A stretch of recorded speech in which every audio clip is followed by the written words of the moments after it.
Welcome, everybody. We have an interesting presentation in front of us this evening. This is Consciousness Cafe. We are focused on helping people understand the breadth of reality, and we invite various people with interesting stories and experiences to share their stories and experiences with us.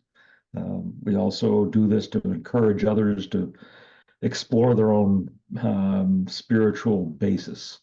There's so much more to us than maybe most of us realize. And hopefully we get a chance to get exposed to some new ideas through these presentations. So tonight, one of our own Consciousness Cafe organizers, Leslie Rice, will be speaking with us. Leslie has been devoting an inordinate amount of time over the past recent years developing a business around essential oils. I have personally have some knowledge of essential oils, but I'm really looking forward to hearing what Leslie has to say. She has a much broader knowledge than I, and I think she's got some interesting things to share with us. So let me also say that we're going to let Leslie speak for a while. If you have questions, we'll have a question and answer period that will come up after her formal presentation. You can raise your hand if you know how to do that under the, I think it's under reactions. If you see at the bottom of your screen, there's reactions, and you can raise your hand. And I'll call on you to pose questions you have for Leslie. So, anything else we ought to share with people before you get started, Leslie? Well, I was wondering if y'all have a bottle of essential oil with you. Do you guys have a bottle of essential oil with you? I don't, but I think you said I could get some cinnamon.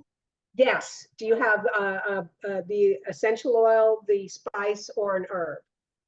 I have the spice. I'll go get it. Okay, Yeah. thank you. And I don't, but I'll go. I don't have it with me, but I have some in the house. I'll go get it. Let's Okay, let's take a brief break because I'm going to go down and get some also. You want to Okay. pause the recording, Mark? I have mine. Thank you, Piper. We'll be using it a bit later in the presentation. Okay.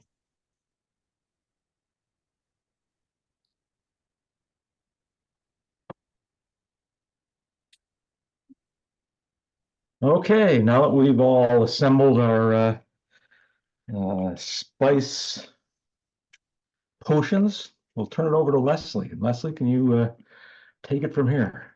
I certainly will. All right. Can everybody see my screen? Yes. Yep. Excellent. Okay. Okay. All righty. Well, thank you so much for joining us this evening. Tonight, we're going to explore the fascinating world of essential oils. Valued for their scent, essential oils are chemically complex and used for both scent and health benefits. They've been around for thousands of years, and yet we still don't completely understand their chemical interactions and how they work with the body to provide those health benefits. Because they're in common use, many don't realize their complex nature. In fact, I would say that we are very familiar with essential oils, but we really don't understand the essence of the essential oil. They should be regarded as very powerful because they are. They can help the body heal in a number of ways, even though we don't clearly understand the mechanisms or exactly how this is happening. So tonight, we're going to be exploring both the science and the spirit of essential oils. So a little bit about me. I became interested in organic nutrition in my late teens, probably thanks to Mother Earth News. I flirted with this probably for a couple of decades, and then in my 40s, I got pretty serious about it. I was working to make the connection between spiritual wellness and health and explored it from a lot of different perspectives, which took me about another 15 years. After I semi-retired, I had time to integrate my passions around health, business, and the spiritual aspects of my life, and have managed really to weave it all together. And it's become whole cloth. And I am probably in the most creative part of my life. And I do attribute some of this to the work that I've been doing around essential oils. I'm building a small business focused on the use of essential oils and botanicals, as Jim had said, to use these as complements and allies to achieving a healthy life. I lead a monthly shamanic drum circle. I'm pursuing a certification as a professional aromatherapist, and I hand build pottery. And one day I feel very confident that I will make a round bowl. Haven't yet, but I feel my day is coming. Okay, so tonight we're going to talk about a little bit about the distillation and chemical makeup of essential oils, a little bit about the chemistry, which is an incredibly complex subject, what the research and the anecdotal information is telling us. And then we're going to switch gears and explore the sacred essence of the oils. And then we'll end, of course, with some questions from you guys. So without further ado, let us jump in. So essential oils have been around for thousands of years, with the earliest distillation happening in the Indus Valley around 5,000 years ago, or at least that's what we think. There is evidence that this is probably the earliest known chemical separation technique known. It started out with perfumes, and later it was recognized, the healing benefits of essential oils were recognized. This is a fun fact. Essential oils aren't really oils. They're not fatty chain lipids, but rather volatile compounds. And what we mean by that is that volatile means that they evaporate quickly, and compounds refer to their chemistry, their chemical makeup. So let's talk a little bit about volatility. I'm so sorry, using blending as an example. So if anybody has blended essential oils, one of the techniques is dividing the oils into top, middle, and base notes. And top notes are the very first thing that you smell when you smell a blend. They tend to be light and uplifting. They evaporate pretty quickly, probably 1 to 2 hours. And some oils that you're probably familiar with would be citrus oils and eucalyptus. Those are considered top notes. Your middle note, sometimes called a heart note for those of you who blended, are typically proportionately higher in the blend, so really makes up the bulk of the blend. They tend to lend the complexity and the depth. They have a much slower evaporation rate. And some examples of this would be lavender, rosemary, and geranium. Base notes are the last to develop and are perceived the longest. They can last up to a day and a half. They have a much heavier molecular structure and have a lot of staying power. So if you've ever worked with sandalwood, patchouli, or frankincense, for example, you know that those oils tend to be viscous, and that when you first use them, you don't appreciate the depth of the oil, but as it ages and dries down, it becomes richer. So that's a little bit about the volatility. Let's move on to compounds. Chemical compounds give their plants their aroma and their therapeutic benefits. But we're going to get into this a little bit later because it can get pretty deep. Oils are distilled from plants, trees, and shrubs. There's the flowers, seeds, and the fruit. And for the purposes of this discussion, so I don't have to say all those words, I'm just going to use plant. And plant is a general term for all the sources from which essential oils may come. The oils are extracted from the plant through various methods. And knowing what part of the plant is used in the extraction method is important, especially when choosing an oil for therapeutic reasons. So I'm going to illustrate this by comparing neroli and petit grain. Both of those oils come from the bitter orange tree and share the same Latin name, Citrus aurantium var amara. The difference is the material used. So neroli comes from the flowers of the orange tree, and petit grain comes from the leaves and sometimes the twigs. Chemically, neroli is much higher in linalool and limonene, while petit grain is much higher in linyl acetate and geranyl acetate. These chemicals react differently on the body and have different benefits, though they still come from the same plant, and really it's just the part of the plant that the oil is being extracted from. So why do we care? So let's say that you wanted help sleeping.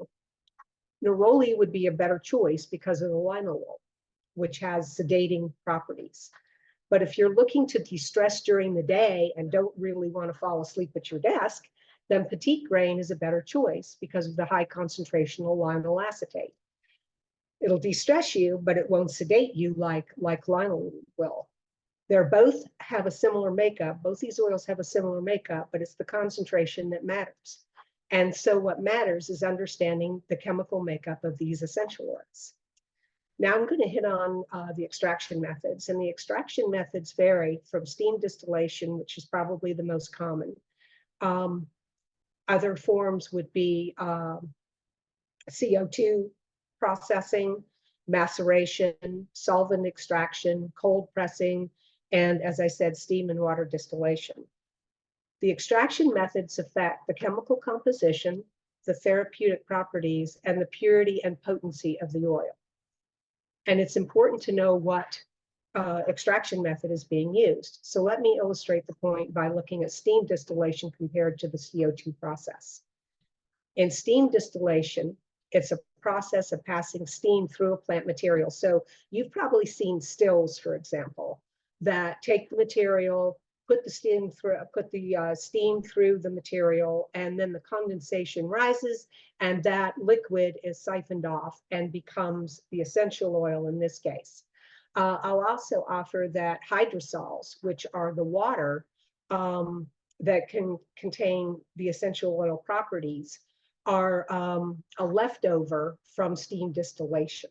So if you're ever wondering where hydrosols come from, they come from the leftover parts of steam distillation. CO2 extraction, on the other hand, uses pressurized carbon dioxide that turns into, that's a gas that is turned into a liquid.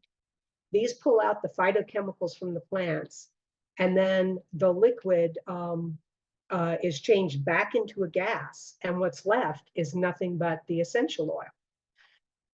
This type of process results in a purer oil, but it also results in a much more concentrated oil. So tea tree, for example, is known as an antiseptic and is used to treat acne. And one of the constituents is 1,8-cinyl, which can be very irritating to the skin in higher concentrations. So you may be using steam distilled tea tree in your acne preparation, for example, and then for some reason choose a CO2 method, and then find out that your skin is irritated, and the reason may be that that particular chemical constituent is at a higher concentration than the CO2. So even though you've got the same essential oil, in this case tea tree, coming from the same plant, coming from the same area, just the distillation methods can affect the chemical composition of that oil.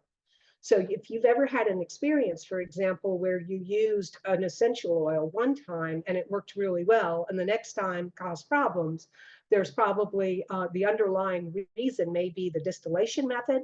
It may be that the essential oil that you're calling, for example, lavender. Lavender is an incredibly common essential oil, as I'm sure everyone on this call is aware. However, what you may not be aware is that there are many different types of lavender, and they do different things. So lavandula angustifolia is the essential oil, is the lavender that has had most of the research. So when people talk about pain, they talk about sleep, and they talk about the calming aspects of lavender, they're most likely talking about angustifolia. Lavandin, for example, is a hybrid of lavender. It is much more camphorish, and interestingly enough, has somewhat similar properties, but tends to be more invigorating. So if somebody has ever said to you, wow, my lavender doesn't calm me, it kind of excites me, it may be that they're actually smelling lavandin when they thought they were getting angustifolia. So understanding these specific Latin names for the essential oil that you're working with can be very important, because you may not be getting the benefits you think you're getting simply because you don't have the oil that you thought you had. So now we're going to touch on the alchemy of the essential oils, which are the chemistry. So as you may remember, that essential oils are volatile compounds, and those chemical compounds give the oil both its scent profile and therapeutic benefits. In any given oil, and this may be quite surprising for you to learn, that there are 50 plus chemical compounds, sometimes over 100. So when you think about making a blend, for example, with 2 or 3 oils, you may be talking about having 250 different chemicals all interacting with you and with each other. There is science out. There's research, a lot more research than there was even 10 or 15 years ago. There's a lot more interest in it. But even though they have been doing research on this, we really don't understand an awful lot about it. And I will cite, for example, lavender. We have studies that show that lavender is good with post-operative pain. It's good with migraine headaches, reducing the amount of time that people have suffered. And these are studies with helping people be in a calmer state. And yet we don't know what is exactly causing the analgesic effect when we use angustifolia to treat these things. So it's very interesting that we can use an essential oil for these things, have it work, and not understand exactly how it works. So chemical compounds, as I said, give the scent their profile and therapeutic benefits. They are further divided into chemical families and functional groups. Chemical families like phenols and terpenes, which tend to be the largest of the families, share similar chemical structures. And through these families, we can help understand their therapeutic benefits and predict their effects. So phenols, for example, tend to be antiseptic, antibacterial, and antioxidant. Terpenine 4-OL, which is a phenol, gives tea tree its renowned antiseptic, antiviral, and antifungal properties. And both limonene, found in citrus oil, and pinene, found in pine and rosemary, have anti-inflammatory properties and belong to the terpene family. So here you can start to see that phenols as a chemical family, any essential oil high in phenols will probably have antiseptic, antibacterial, and antioxidant properties.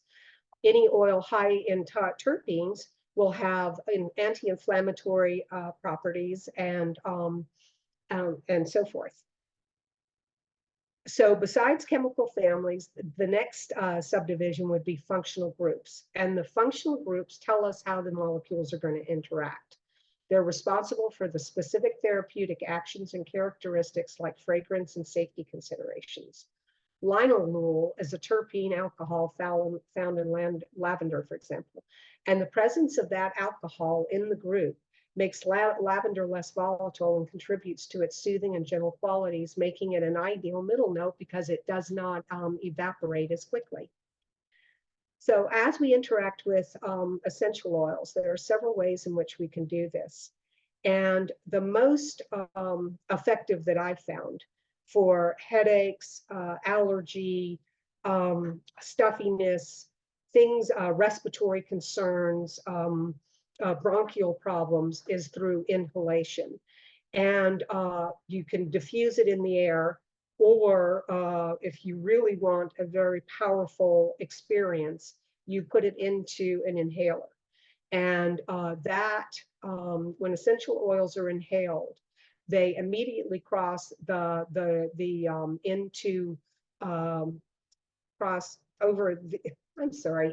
limbic system and eventually enter the bloodstream.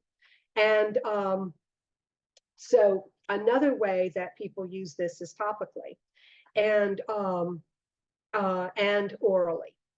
Now, the problem that we have, or I have with oral ingestion is that these oils can be very toxic to the liver. Once an essential oil is in the body, either through inhalation or through topical use or through ingestion, it gets into the bloodstream. And once that happens, it is going to be processed by the liver. And there are certain essential oils that can actually be toxic to the liver, liver, for example, like eucalyptus, because it's high levels of 1,8-cineol, and or by ingesting it, for example, tea tree. There is certain marketing out there that suggests that there is a safe level of essential oils when you ingest them, but I really don't think that we understand enough about it. And I'll tell you that in France, which really was the birthplace of modern aromatherapy, you have to be a medical doctor to prescribe essential oils. Now in France, they use them intravenously, for example. They use them orally, but they do this only through medical personnel. So I think what that suggests to me is that these are really powerful things, and when we start ingesting them, we can inadvertently end up in a not a very good way. And I might add that essential oils are hydrophobic. So no matter how much water or juice you put in with that oil, say you put a drop in a 10 ounces of water, whether you use half an ounce of water or 10 ounces of water, you still have the same concentration because there is nothing to break up that essential oil. And so it is delivered at its full concentration. So again, if you really feel the need to ingest essential oils, then I strongly suggest you work with somebody who is trained to use essential oils internally in that way. So essential oils have very small molecules, which means that they penetrate the skin barrier. Once you put essential oil on your skin, it will penetrate through your body. So when you're working with essential oils, it's important that you're careful and that you're not getting them all over your hands, and that you might even consider wearing gloves. And the other piece to this is, and I'm sure you've heard this, is that you must always dilute your essential oils. And this is the primary reason, because it actually penetrates the skin barrier and is absorbed into the body. So to give you a sense of just what the power behind some of these essential oils, it takes between 300 and 600 pounds of rose petals to make 1 ounce of oil, between 190 and 375 pounds of melissa to make 1 ounce of lemon balm, and 1,000 pounds of bitter orange flowers to make a pound of neroli. So these are very highly concentrated substances, and they can be a powerful ally, or they can have a very detrimental effect on us. You know, I calculated what a drop of lemon oil was equivalent to, and it's equivalent to eating half a lemon rind. And I don't know about you, but I don't think I would ever want to eat half a lemon rind. And yet when we put a drop of essential oil into, we are essentially eating half a lemon rind. So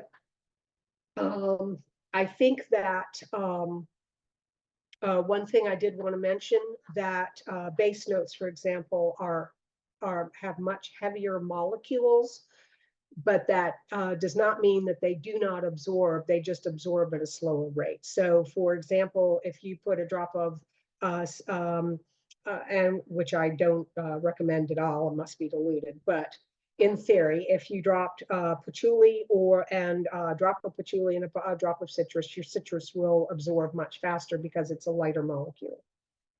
So let's move on to the evidence. So we have a robust immune system, and essential oils work with our bodies to help them heal and move into states of health. Mechanisms like inhalation, topical application are very clearly understood. We know, for example, that when you inhale an essential oil, it goes through the olfactory system, through the limbic system, it gets absorbed into the bloodstream, and there it goes.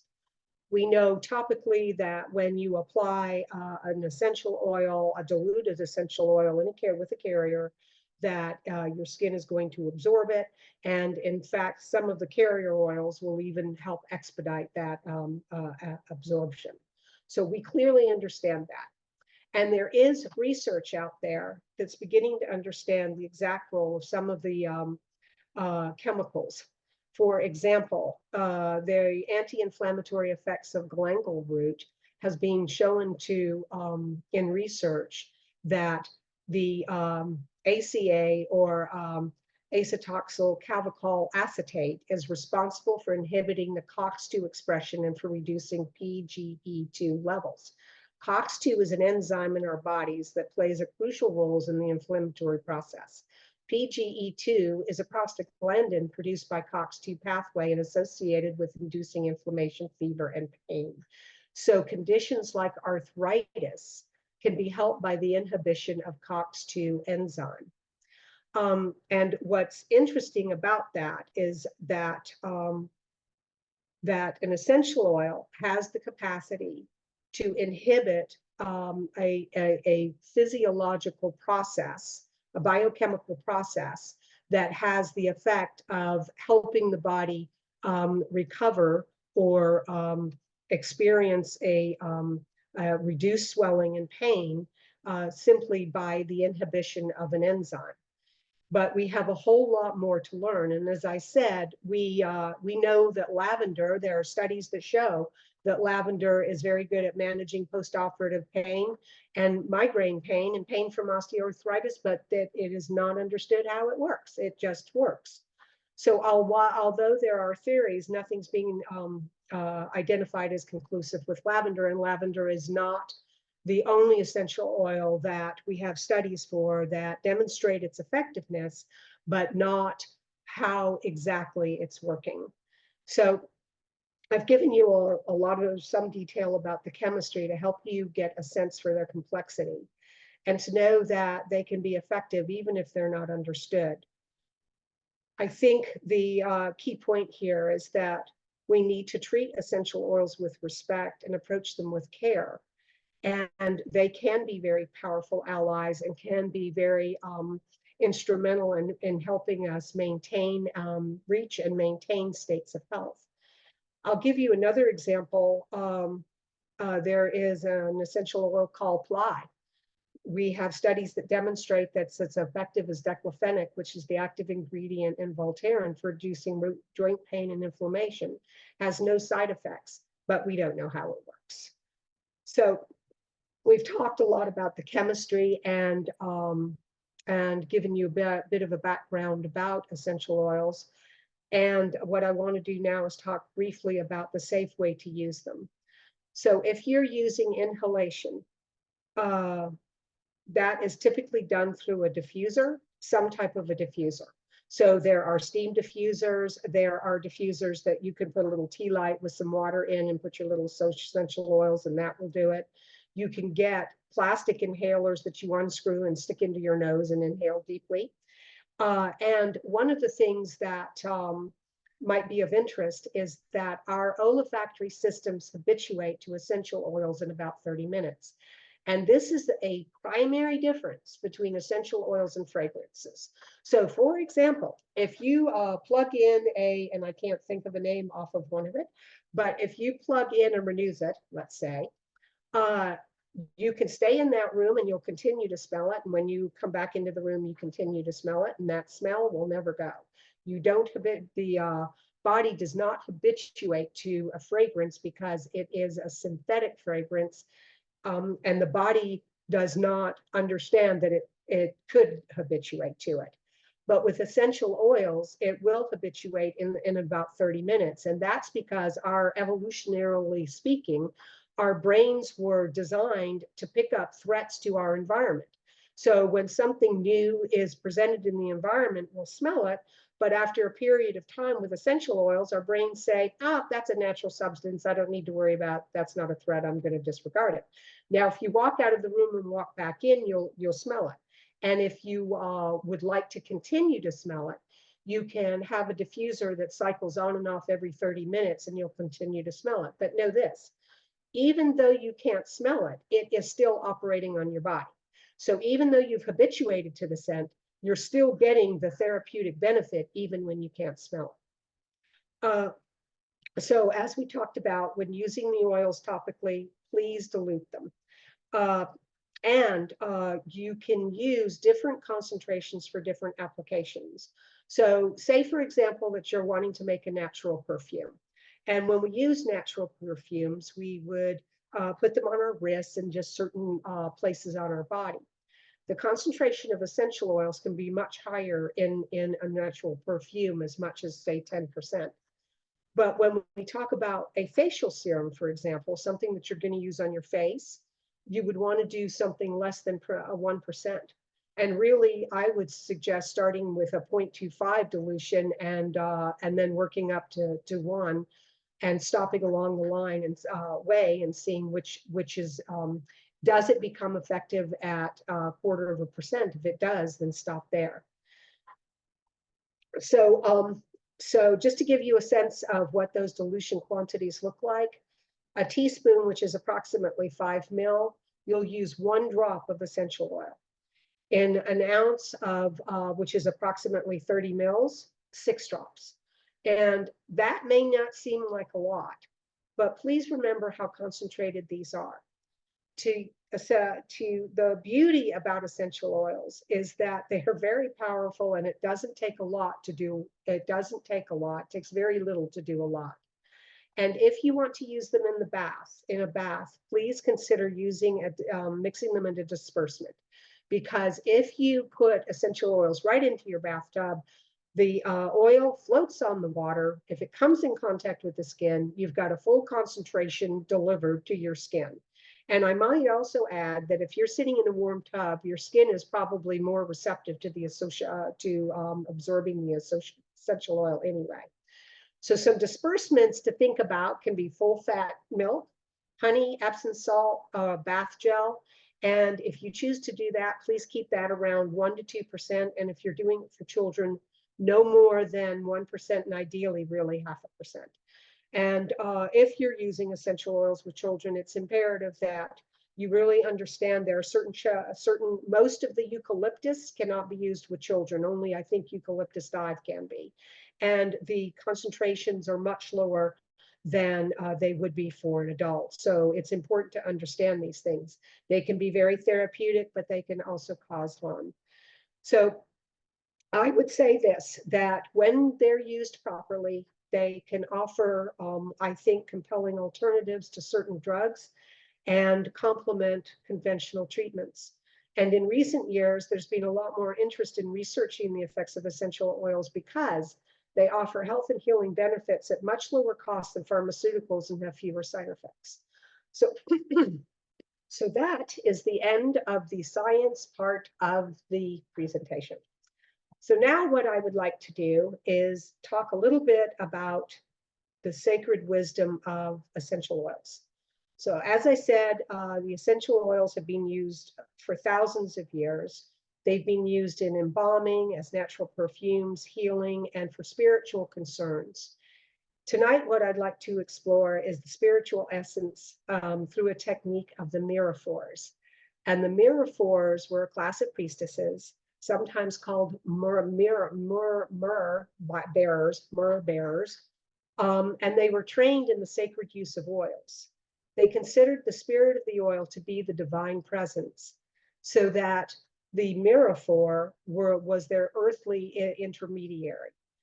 The miraphors were considered healers and soul guides, and the wisdom and knowledge that they had came because through the spirit of the oil, with the miraphor acting as a conduit. So tonight, what I'd like to do is explore with you a technique that facilitates communication with the spirit of the oil. And so we will, I am going to take you through a guided meditation. So if you would place your oil or spice or herb where you can get it very easily. And then what I'd ask you to do is to just sit back, close your eyes, and get really super comfortable. And then what I'd like you to do is bring your awareness to your breath. Focus on the rhythm of your breathing, of each breath. And now take a long, slow inhalation. Take it through your nose. Allow the air to fill your chest, your belly. And now Let it extend into your diaphragm and slowly let it out. Again, in deeply and now out. In slowly, breathing in so deeply, so deep. And now slowly letting it out. Letting it slowly drift out. And notice as you do how your body just begins to relax with each exhale. It's as if you can't help it. With each breath, you just relax. Your body relaxing with each exhale. And it's so easy. It's so easy to just relax. As your breath moves in and out of your body with no effort, unwinding, relaxing, and easing into a deeper and deeper state of relaxation. So relaxed, deeper and deeper.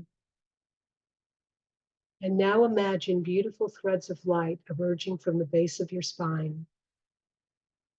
And as you exhale, notice how they ride your breath into the earth, going deeper and deeper into the earth. Deeper and deeper. You, like the threads, are going deeper and deeper down. And it's so easy, and you're doing so great. Now imagine the threads of light spreading out, connecting to the earth itself, you and the earth connected, enmeshed in a beautiful network. And now as you inhale, imagine Earth's energy rising up and up. Inhale deeply and feel all this beautiful energy rising up in your body, illuminating, radiating as it rises further and further into your heart chakra, and now up into the top of your head. Feel the energy in your heart. Feel it as warmth, as love gently pulsating. And now as you exhale all that love energy into your body. Take a moment to scan your entire being. And if there's tension or shadow, breathe the love energy into it and notice how it radiates. Notice how you feel. Light, love, peace. Now when you exhale, fill a radiant bubble that extends about 2 feet from your body. Fill it up with this beautiful light, this beautiful love light. And notice how safe you feel, fully connected to the earth and safely held. And now pick up the oil or spice or herb and cup it in the center of your palms. Your hands are together at a prayer position with the oil or the spice or the herb held safely in between. Hold it comfortably as you continue to breathe, relaxing with each breath. Did you know you have an energy center in the palms of your hands?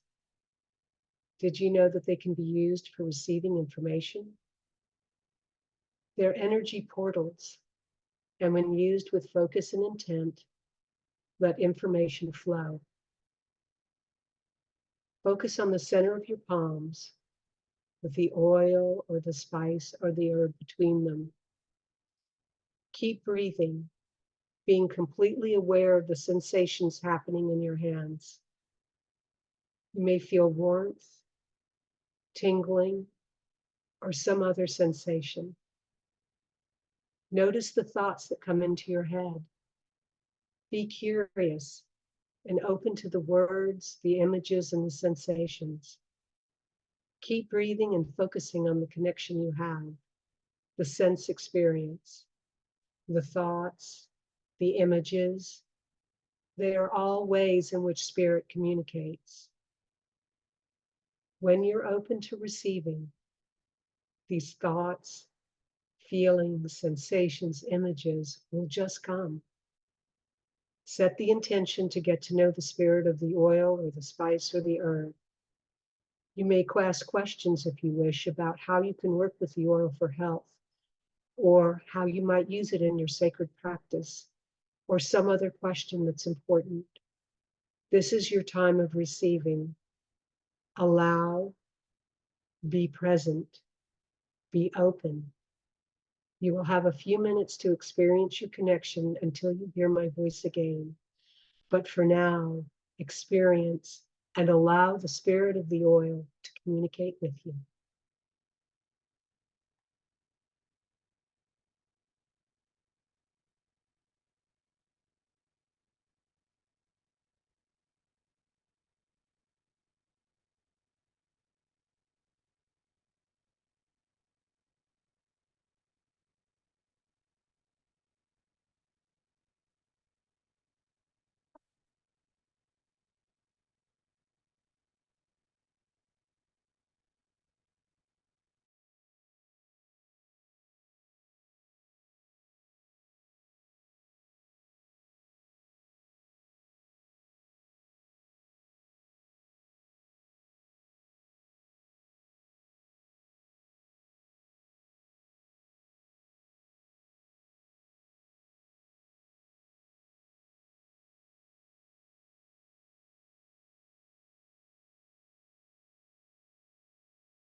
Your time has come to an end. Please conclude your visit. In love and gratitude, thank the spirit for all you've shared. And when you're ready, please open your eyes, move into your body, move around a bit. Welcome back.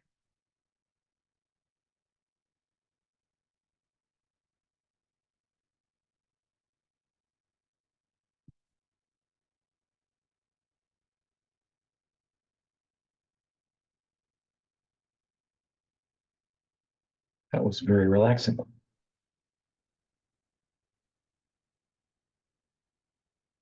So are we ready for questions? Any more you'd like to present before we move into questions and answers? No? Okay. Well, I have a question.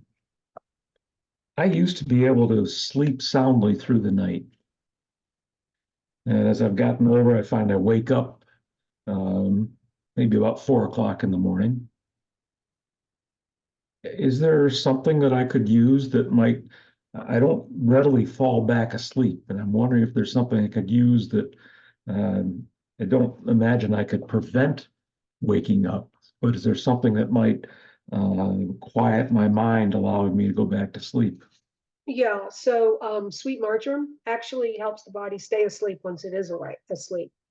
So diffusing an essential oil at night might be the thing, Jim. And one of the things you might want to try, for example, is maybe using lavender and sweet marjoram. And if you you may not want to use that when you first fall asleep if you don't have any problems there. But if you do find that you're waking up at 4 in the morning, you could start the diffuser and see if it gets you back to sleep, which it may. I think it will. And you can play around with it too, especially if you have a diffuser that does intermittent time. That was sweet margarine and lavender. And lavender, angustifolia, lavandula angustifolia. And yes, very important. And I might add, and this is also very important, if the essential oil is cheap, you've looked around and you found that bargain oil, I would be very suspect. I would get my oils from a trusted supplier. Now, how do you know if it's a trusted supplier?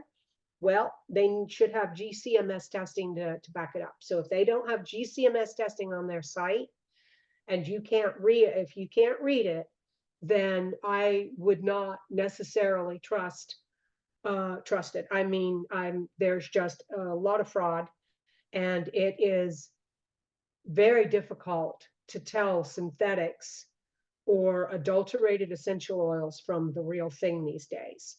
So the thing that tells us whether or not it is what it says it is the GCMS testing. So make sure, and plant therapy and Eden Botanicals, Garden Botanicals, all of these places have oils that have GCMS testing backing them up. And the GCMS test will not only tell you what the chemical composition is, but also where it was distilled, I should say extracted, the method of extraction, and what country it's from. And those are all important.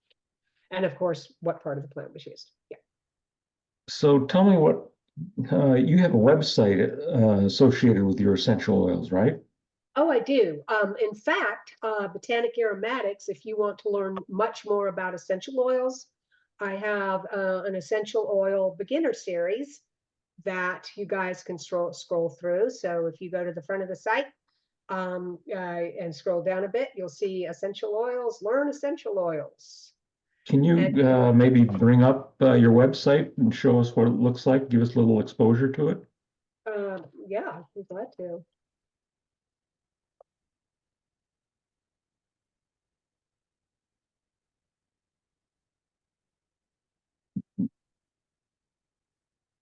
And this is Botanic Aromatics, right? Correctamundo. Okay.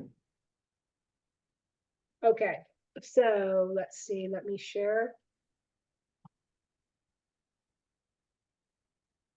Okay, can you all see that?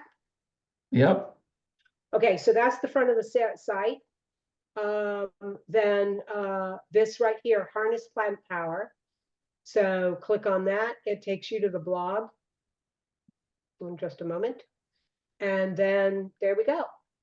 So that's all of the content around essential oils and the recommended order. These are all linked out. So you can just come back to this page and get it and read through it. There's quite a bit more detail on the chemistry and also around safe use and definitely around using essential oils for children. So I don't necessarily make recommendations. I do give examples of different oils in there. But if you're wanting to create a blend for specific purpose, I'll be more than happy to work with you on that. I can work with you for that. Okay. Well, Okay. I'd like to follow up with you, not tonight, but get a specific notes on what you were recommending, where I would find an appropriate diffuser. Sure. So we don't have to do that right now, but if you could give me some guidance on that front, I'd like it. I would be more than happy to give you guidance, Jim. And then I could, as long as I stay awake, I can write up a recommendation. Or I'll even send you a link where you can write up a Yeah. recommendation. So do people come to you with requests like that for guidance on? Yeah. Yes, they do.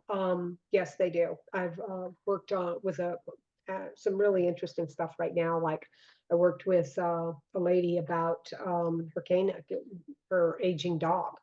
Mhm. And so we used a blend of copaiba and ply, and it seemed to help. I mean, the dog started getting back up on the bed, so we're going to take that as a win. Mhm. I'd like to try that. Yeah.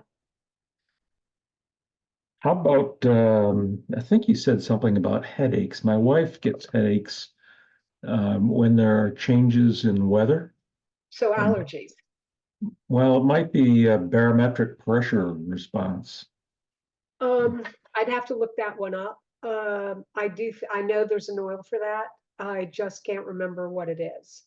Mhm.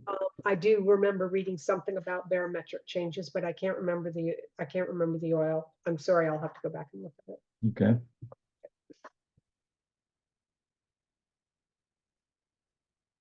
Well, Leslie, I listened to your presentation and it just left me overwhelmed, you know, I am and no, it's because there's just so much stuff in there. And I was, like Jim was thinking all these things. I was thinking about my spring allergies that I have. I'm about ready to buy my annual 30-day supply of Zyrtec, you know. aha. So I was sitting there thinking, well, maybe an inhaler would work, but you said don't use eucalyptus, and sure enough, the very first thing that I looked at, an inhaler, the third ingredient was eucalyptus, and I was sitting there thinking, oh my gosh, there's people out there who don't really know what they're doing, and then the more I looked in it, there's an inhaler with colloidal silver in it, which is homeopathic, and Yeah, it is. I all just these don't understand how it all works.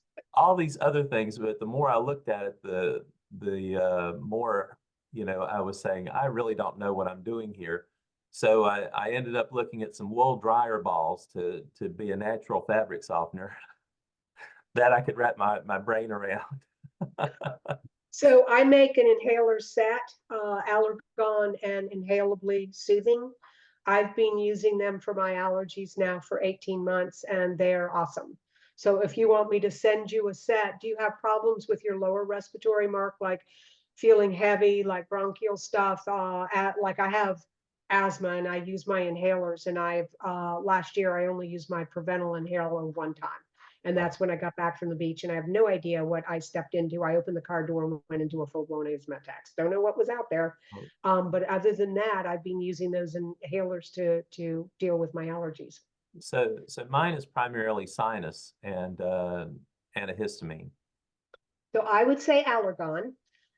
It has frankincense in it, and frankincense is an antihistamic. It has antihistamitic properties. Okay. Yeah. And would you also use that with a diffuser? You could. Yes. Mhm. Yep, absolutely could. How does a diffuser work? Well, like for example, a steam diffuser. You drop the essential oils in the water. It's I'm sorry, I'm pointing to my diffuser. You can't see it. It's over there. It shoots out cool steam, and so the water slightly heats the oil and it diffuses the steam. Yep. And it's designed for that purpose. It's not just a regular moisturizer. It's No, designed. it's a essential oil diffuser. Yeah. Okay. Yeah. Yeah. Well, You also have been, I think, to the Greensboro Farmers Market with these oils, right? Oh, yes. I mean, I'm a regular there. I took a 2.5 month break, but I'll be back March 1st. Yeah. To build So, out this website, actually, to build yeah. out botanic aromatics. Yeah. So do you show up with a variety of oils and people come up and if they have questions like Mark and I have had, you're prepared to suggest Yes. things to them? Mhm. So I don't have single oils. I'm not in the single oil market. I create blends for specific purposes. For example, joyful joints for people with arthritis and painful joints, inflammation, pain. I created it because I do pottery, wedging. I'm wedging by here. And I was just in a whole lot of pain here. And I knew that there was an oil for that. So after researching quite a bit, I created a blend. I tried it. I loved it. Worked for me. And then I gave it to my sister and a friend, and they both could not believe it. And they said, "Oh, you got to do something with that." And so I decided, and hence that was the evolution of where I am today. And that was called Joyful Joints. Yes. So as you know, I had knee replacement surgery 10 months ago, maybe. Yes. Um, I've been playing pickleball and I've got some pain that shows up when I do that. Do you think the Joyful Joints would work on a replacement knee? I definitely would try it, Yeah. Jim. I can tell you that when the stuff works, it really, really works. And here's the thing about using natural products is that you just notice you feel better. So it's hard for us to get wrapped around because we're so steeped in a Western way of doing it that it's got to smell a certain way or give me a funky feeling or make me thirsty or make me spacey before it says, "Oh, it's working." With this stuff, you just notice, wow, my headache's gone. Wow, my joints are working. Wow, I feel really good today. Don't know why, but I do. I can tell you this: the first time, Mark, I'm going to send you some Allergon, and the first few times you use it, you are going to have Kleenex. Want Kleenex around because it will flush out. Your nose will run pretty extensively. Yeah, but that's how it works. These oils work with your bodies and with your body, and not every oil will work with every person. And there's a thought that if you're attracted to an oil, it may be something that your body needs or could work with. So when you think about and if you guys had the let hang on just a second, I'm going to show y'all. Let me show you a GCMS. Give me just a minute. And since I've talked extensively about lavender today, let me do it on lavender.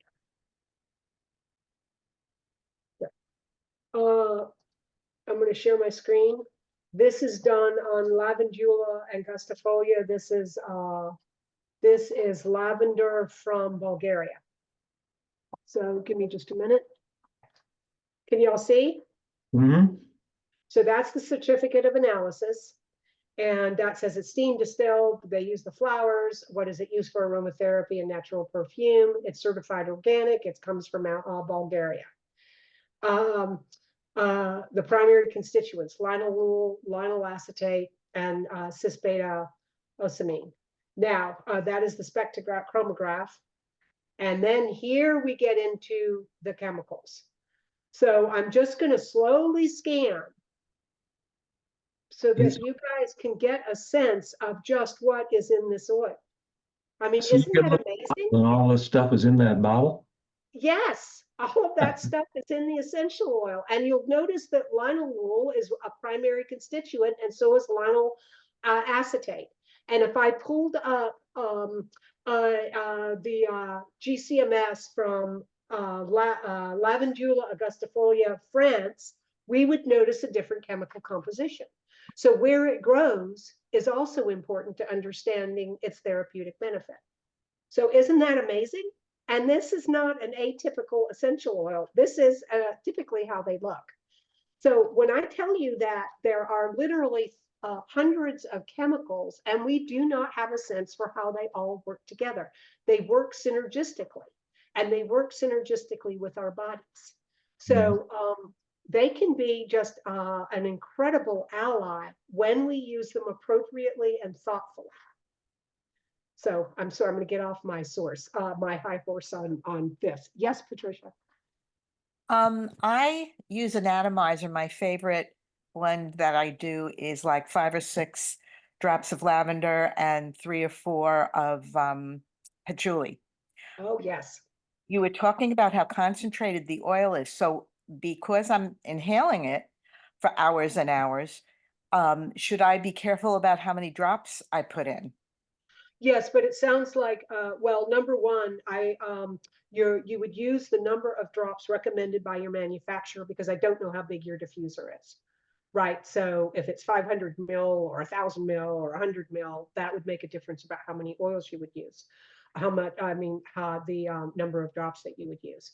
I would say that that did not sound, for your average diffuser, that did not sound like a lot of oil to me. But Okay. here's the thing about using oils. If we're using them, there are some oils that will go on your skin and irritate your skin because they're just so, because of the chemical constituents in them. Mhm. But there are some oils that, like lavender, you can use neat. And in fact, I'll share a story with you guys. A little bit of history about the essential oil, and you guys may already know this, but Gadafasse was doing, this was back at the turn of like the 1880s, I think, was doing work, and I think it was a perfume lab in France. And he had an accident and he burned his hand very badly and he threw lavender on it. And what he observed was that lavender helped us, it took the burn away and helped his skin heal. Now, I use a curling wand, not often because I burn myself every time I use it. So I burnt myself pretty badly right here on my forehead and ran and got lavender and put it on. And I'm telling you, in about 2 minutes, maybe 5 minutes, the burn was gone and it healed up so quickly. I could not believe it. Wow. So having, and again, lavandula and gustifolia near you in your kitchen, put it in your fridge, is very helpful if you have a burn. You gotta put it on immediately, but it can have some really interesting effects. And one more thing I wanted to say while we're on the topic of oils, the essential oils that are citrus based can create phototoxicity for the skin. So if you use, for example, a citrus oil, and then go out in the sun immediately, you can get very badly burned. But how do you overcome this? You get the FCF version. And what is the FCF version? The furanocoumarins, the FCF, furanocoumarins have been taken out of the oil, and that's what causes the skin sensitivity. So using citrus oils that are FCF will allow you to use them and go out into the sun. Pretty amazing, eh? Just the removal of that chemical constituent, and now it's, you won't roast yourself. How about can oils be used for things like reducing anxiety? Yes, absolutely. So your citrus oils are very good at that. Sweet orange, bergamot, neroli, but neroli, I love neroli, but man, it's expensive. How expensive is neroli? Well, I'll tell you. A 5 ml bottle can set you back $60 to $70, 5 ml. And you get, that's 100 drops. But it is good. It's a really beautiful oil. What else? Lavender has been demonstrated to be antidepressant, and I want to say, I think there are actually a host of essential oils, and if you're interested in that, I can definitely get you the list. Where this is leading me is thinking about that university proposal I've made to deal with student mental health. Yes. At some point, maybe we ought to talk in a little more detail. Is there something that we might consider introducing into that program? Yes. There are studies that support the use of certain essential oils for that for that purpose. And I'll tell you another thing too, is that rosemary, and there's a couple of other oils, are very good for helping you focus and retain information. So if you're studying for something and you're in the presence of rosemary, then when you go take your test and you smell the rosemary, it can help you recall. And there are studies to support that this actually, it works that way. It'll work. Would the Rosemary. rosemary plant work that way? If you had a Rosemary- rosemary plant, you rubbed your fingers on it? I don't see why not. You're picking up the aromatic properties of the oil of the plant, right? Yeah. Should still get it should, yes, I would think it would work. I don't know. I would think so. I don't know. Maybe that's an interesting study. Sticking your nose in the plant is the same as inhaling the oil. Well, I know if I touch my plant, it's on my fingers all day. Yeah, I know. I love it.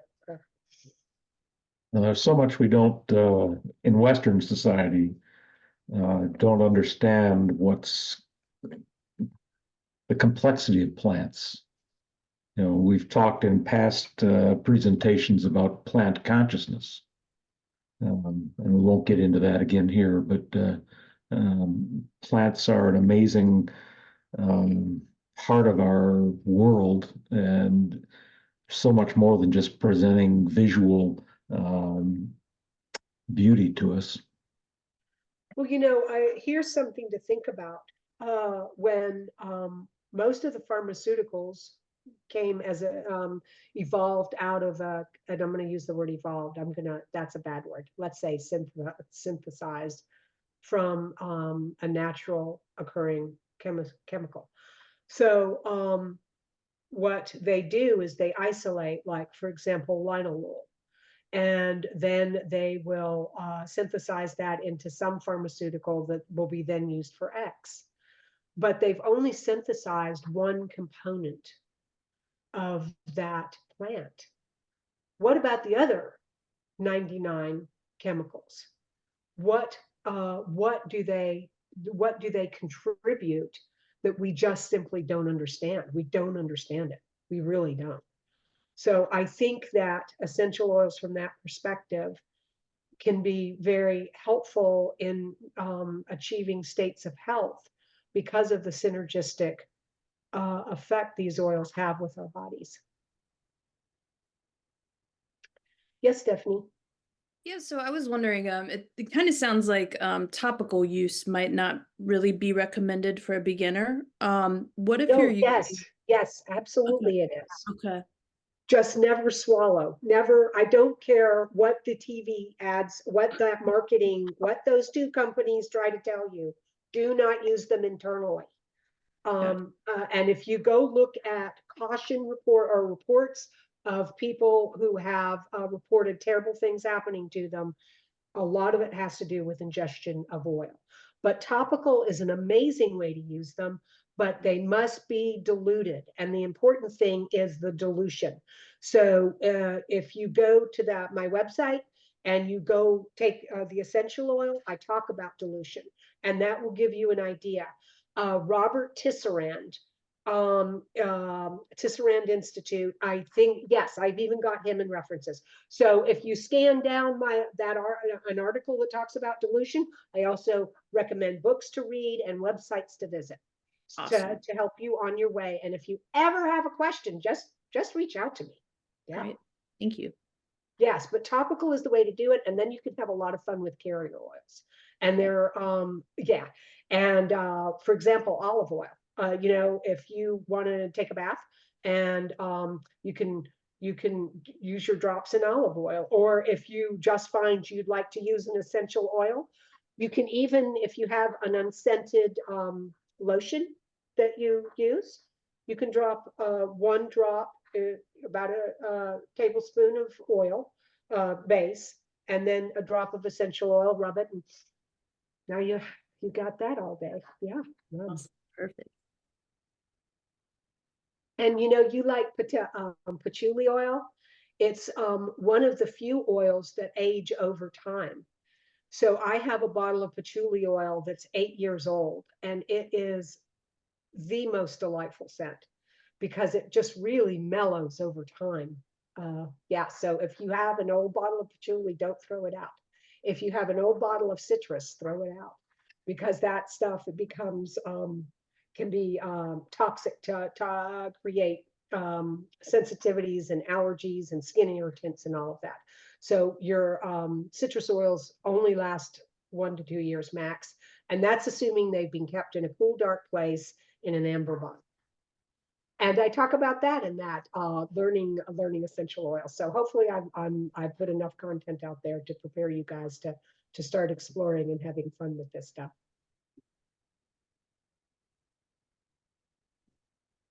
I find myself thinking, could we do something with the Consciousness Cafe website? Have a page that had recommendations for various conditions. Do you sell these oils on your website? Yes. So Botanic aromatics, yes. It's in fact, it's the first thing that you see is shop now. Giving the So free stuff somebody- away, but if somebody wanted something for anxiety and we had a link on our website, is it possible to take it to a specific place on your website that would yes, make a recommendation? We ought to yes. talk a little bit about that maybe at our next meeting. Okay. Jim, I was going to say, and Leslie too, the GCMS testing, an article just talking about what you need to look out for and how to detect fraud and how you shouldn't, for instance, put eucalyptus in an inhaler and its effects on the liver. Just some of those pointers, just even like the top 10 points or important things to know about essential oils. It'd help a lot of people, even though it may be like 50 or 60% of the things you need to know. You get the big hitters. Yes. You've talked about a few of them here, and I think it's been great just listening to it. Well, I cover all of that in learning essential oil basics on my website. So I've got dilution, I've got safety concerns, how to choose an oil, what you need to be looking for, and I go through all of that because my hope with that set of articles is to give somebody the confidence to start exploring essential oils on their own.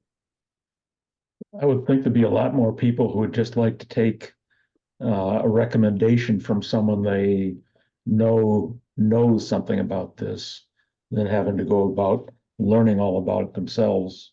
Well, I'd be more than happy to make recommendations, Jim. I mean, yes, absolutely. It's no Yeah. problem. We'll talk. I was designing this for people who wanted years ago, it took me years dabbling in this stuff because of fear. And I got contradictory information and people didn't really, didn't explain it. Like they just said, dilute the oil, but they didn't tell me why. And they sure as heck didn't tell me that the molecules were so small that they crossed through the skin barrier. Who the hell knew that? Not me, not for a long time. So these are all the things that I've added because I think that's very important information for people who want to, create their own blends. But for people who don't, I'll be more than happy to work and create a blend or create something like I've got a really interesting little foot massage called Dreamweaver, and the oils in that you give yourself a foot massage when you're in your bed, and then that will help you go to sleep and potentially stay asleep. Yeah.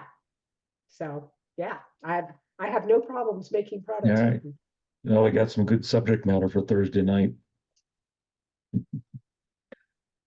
All right. Does anybody have any other questions for Leslie? I mean, if you have a specific application you'd like to know about, like I did, feel free to raise it. Otherwise, Thank I think you so much. this has been a great presentation. Thank you so much. You're welcome. Thank you.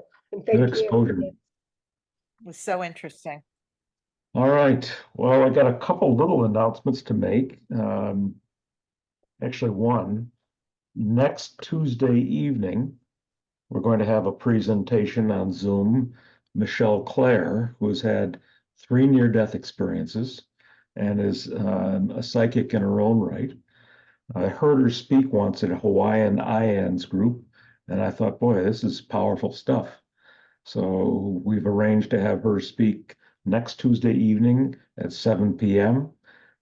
Please feel free to register for that. I think you'll find she's an excellent presenter and has fascinating components to her near-death experiences that you'd like to hear about. So I encourage you to attend next Tuesday. Anything else we ought to be raising? Mark, Leslie? Good. Okay. Well, thank you again for being here this evening. We'll bring this to a close. The recording will be on our YouTube channel probably tomorrow sometime. Mark always puts these things together, and I think this will be our 74th recording. Okay, Are we going thank to you, have a people. big party when we hit 100? Yeah, that's what we should do. Maybe have another what was it, Bruce Grayson event where we had 120 people show up. Yeah, that'd be nice. Bye, Okay, everyone. everybody, good Night. night. Bye. Thank you so much. Thank you.